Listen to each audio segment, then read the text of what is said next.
Judaraya. Kurcaci kayu api dan melemparkan semburan api ke arahnya.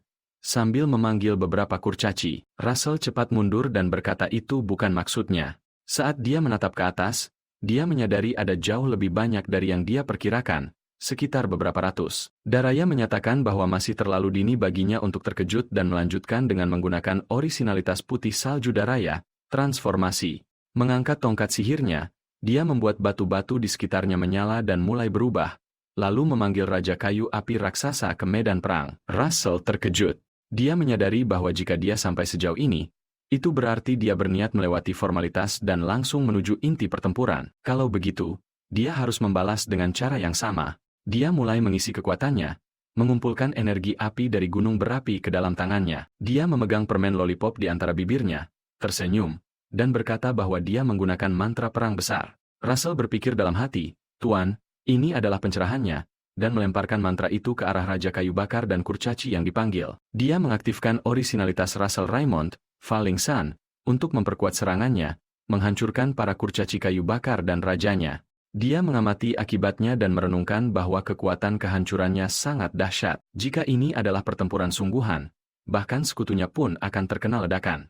Dia mengingatkan dirinya sendiri bahwa dia harus berhati-hati ke depannya. Daraya, yang mengamati hasilnya, berkomentar bahwa masuk akal jika dia mengira dia maju terlalu cepat. Dia mengakui bahwa dia telah berhasil membentuk proyeksi mental dan bertanya apa yang ada dalam pikirannya selama proses itu. Russell menjawab bahwa itu adalah matahari terbenam yang membara. Dia mengulangi kata matahari terbenam dan diam-diam mencatat bahwa proyeksi mental adalah kesempatan sekali seumur hidup bagi seorang penyihir. Apa yang Russell tunjukkan padanya adalah mantra yang belum selesai, masih mentah, masih berkembang. Dia bertanya-tanya apa yang akan terjadi setelah mantra itu selesai. Menyaksikan pertumbuhan pesat dari disiplin yang dia pelajari di usia senja ternyata lebih menghibur daripada yang pernah dia duga. Beberapa saat kemudian, Russell duduk bersila di tempat tidurnya di kamarnya, tenggelam dalam meditasi. Dia teringat kata-kata Daraya bahwa dalam hal kecepatan casting, kekuatan, dan keunikan sebagai penyihir asli, dia unggul di setiap kategori. Dia mengatakan akan secara resmi mengajukan permohonan pendaftaran pencapaian lingkarannya ke Asosiasi Sihir. Dia merenung bahwa sekarang gurunya telah mengakuinya. Dia harus menentukan tugas selanjutnya. Dia mengambil tanduk naga dan batu mana merah dari inventarisnya. Berpikir bahwa dia senang sudah menyiapkan laporan cutinya sebelumnya. Menyerap semua ini akan memakan waktu cukup lama. Dia memegang tanduk itu di tangannya, bersiap untuk menyerapnya, dan berpikir, "Baiklah, mari kita mulai." Setelah beberapa saat, jendela sistem memberitahunya bahwa esensi angin dari tanduk Raja Naga Ilahi sedang diserap.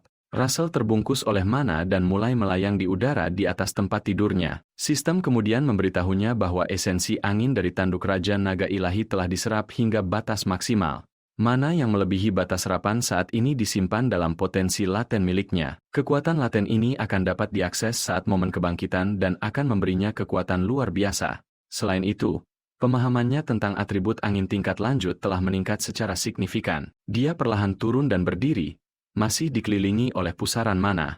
Dia merenung bahwa meskipun pemahamannya telah mendalam, tingkatnya tetap tidak berubah. Ini kemungkinan berarti tingkat pemahamannya terhadap atribut tersebut telah menjadi sangat halus.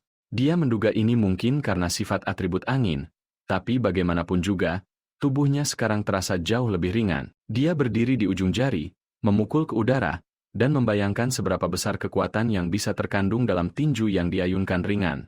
Jika dia memperkuat tubuhnya dengan overload dan teknik tubuh penyihir, mungkin dia bahkan bisa menghadapi ksatria tingkat 2 tanpa perlu sihir. Tiba-tiba, seseorang mengetuk pintunya dan mengumumkan bahwa Russell kedatangan tamu. Russell bertanya-tanya apakah itu dia, mengingat waktunya yang bertepatan setelah perjalanannya keluar. Beberapa saat kemudian, Hecate duduk di meja teh bersama Russell dan bertanya apakah dia pergi ke dunia bawah kali ini. Russell mengiyakan. Dia merapikan rambutnya dan mengakui bahwa dia sangat penasaran dengan petualangannya sehingga buru-buru datang, meskipun tahu itu tidak sopan. Russell mengatakan bahwa dia dipersilakan bertanya apa saja tentang ratusan gua, budaya dunia bawah, senjata, atau para kurcaci. Namun, dia berhenti sejenak dan berkata bahwa dia harus menanyakan sesuatu yang lain terlebih dahulu.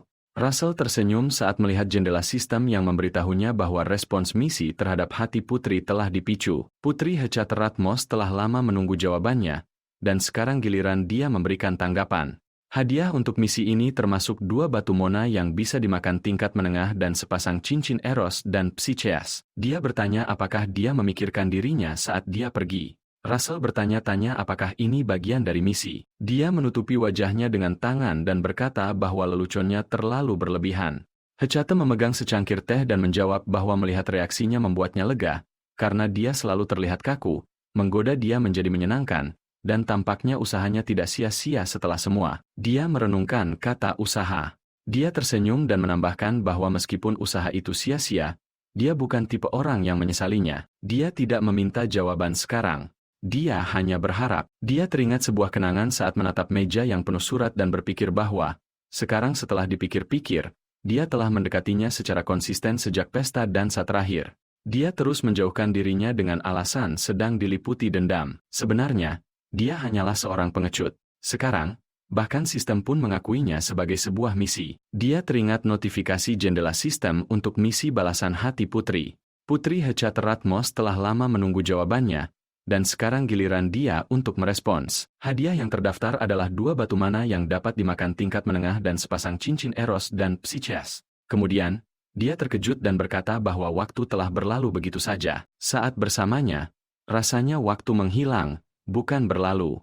Dia menambahkan bahwa sayang sekali jawaban yang dia harapkan hari ini masih belum terucap. Dia memintanya untuk memberinya sedikit waktu lagi dan berlutut di depannya. Dia berkata bahwa, seperti yang dia sebutkan, dia memang kaku. Itulah sebabnya dia hanya bisa mengatakan sebanyak ini bahwa dia menantikan masa depannya bersamanya. Dia lalu mengeluarkan kotak cincin. Dia bertanya apakah dia serius dan berkata kalau memang begitu, dia benar-benar tidak mengerti suasana hati sama sekali. Dia meraih cincin itu dan menambahkan bahwa, anehnya, meskipun kata-katanya tidak elegan atau menawan, itu terdengar sangat manis baginya. Dia tersenyum dan berkata bahwa, seperti yang dia katakan, dia juga menantikan masa depan. Dia memperingatkannya untuk bersiap-siap.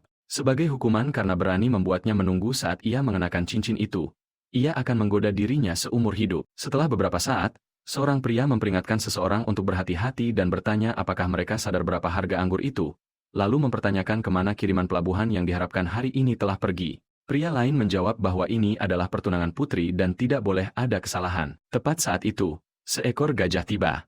Salah satu pria menjelaskan bahwa itu adalah gajah dan mencatat bahwa delegasi dari Kial telah tiba. Tak lama kemudian, di Bukit Pasir Emas, putra mahkota Saron dan Syaman Agung Kasa tiba dengan menunggang kuda.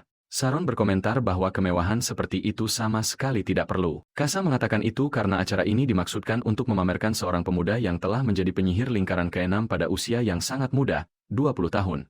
Dia bertanya apakah dia benar-benar mempercayainya dan berkomentar bahwa dia melihatnya hanya sebagai taktik untuk memperkuat aliansi melawan kekaisaran. Kasa menjawab bahwa itu mungkin benar. Jika tidak, tidak akan ada begitu banyak negara yang diundang. Namun, dia menambahkan bahwa apakah pemuda itu cukup berharga untuk bergabung dengan Endymion adalah pertanyaan yang sama sekali berbeda. Saron bertanya mengapa dia menyindir ingin mencoba-coba dengan cara yang berbelit-belit seperti itu. Dia bilang dia bosan dengan pembicaraan membosankan ini dan hanya berharap mereka melanjutkan upacaranya. Dia ingin melihat seperti apa rupa Russell ini.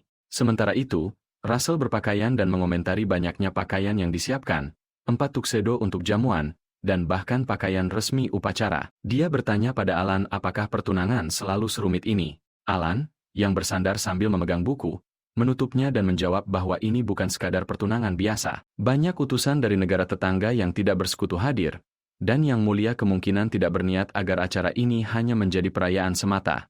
Russell berkata bahwa dia harus berusaha mencapai tujuan politik melalui pertunangan ini. Alan berkata ya, ini bukan sekadar untuk memperkuat otoritas kerajaan, tapi mungkin juga menjadi panggung untuk menunjukkan kekuatan Endymion. Russell merenung bahwa jika ini adalah panggung untuk memamerkan kekuatan Endymion, maka saat ini kartu paling mengesankan yang mereka miliki untuk ditampilkan adalah dirinya. Dia menyimpulkan bahwa perannya akan sangat penting.